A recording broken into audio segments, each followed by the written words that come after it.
इमाम हुसैन अलैहिस्सलाम की आंखों में आंसू आ गए और आपने फरमाया, यही वो जगह है जहां हमारा खून बहाया जाएगा। इमाम हुसैन अलैहिस्सलाम ने हुक्म दिया कि यहीं खैमे गाड़ दो, अब हम आगे नहीं बढ़ेंगे। ये वही जगह थी जहां से जब इमाम अली अलैहिस्सलाम जंगे सफीन से वापसी लौट रहे थे तो आपने यहाँ रुक कर फरमाया था, ऐ हुसैन, उस दिन सब्र करना जिस दिन तुम्हारा बाप तुम्हारी मदद के लिए तुम्हारे पास नहीं होगा। तुम करबला की जमीन पर सब्र करना, क्योंकि वहां तुम्हें अकेले मौत का सामना करना पड़ेगा।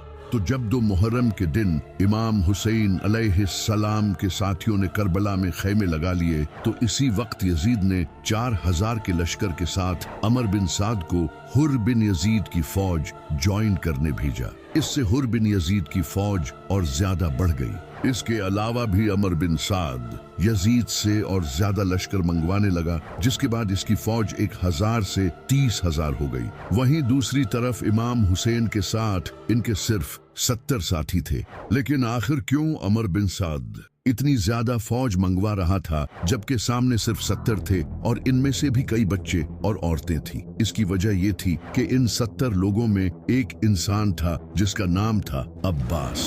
ये इमाम अली अलैहिस्सलाम के बेटे और इमाम हुसैन अलैहिस्सलाम के भाई थे।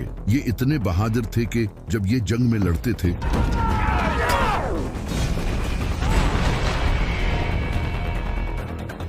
तो लोगों को लगता था कि अली लड़ रहा है। इन्हें इमाम अली अलैहिस्सलाम ने तहज्जुद में अल्लाह से मांगा था। आपने दुआ की थी, ऐ अल्लाह, मुझे ऐसा बेटा अता फरमा जो मेरे बेटे हुसैन को इसकी तन्हाई के दिन सहारा दे। मुझे ऐसा बच्चा अता कर जो हुसैन का वफादार हो, जो करबला में इसके साथ खड़ा हो, जो इसके लिए अपनी जान दे और मौत के सामने न झुके। तब जाकर अल्लाह ने उन्हें अब्बास जैसा बेटा दिया। इसी वजह से अमर बिन साद लगातार फौज मंगवा रहा था क्योंकि सामने अब्बास खड़ा था। तो इमाम हुसैन ने कूफा के लोगों को एक खत लिखा उन्हें अपनी इस कंडीशन के बारे में बताने के लिए, लेकिन वो खत कभी कूफा के लोगों तक पहुंचा ही नहीं। इमाम हुसैन और इनके साथी शदीद प्यास बर्दाश्त कर रहे थे क्योंकि अमर बिन साद ने 500 फौजी फुरात के किनारे खड़े कर दिए थे। इस वक्त रेगिस्तान में शदीद गर्मी थी, सूरज सर पर था, बच्चे रो रहे थे और इनके होंठ सूखे पड़े थे। यहाँ तक कि औरतें प्यास की शिद्दत से बेहोश हो रही थी।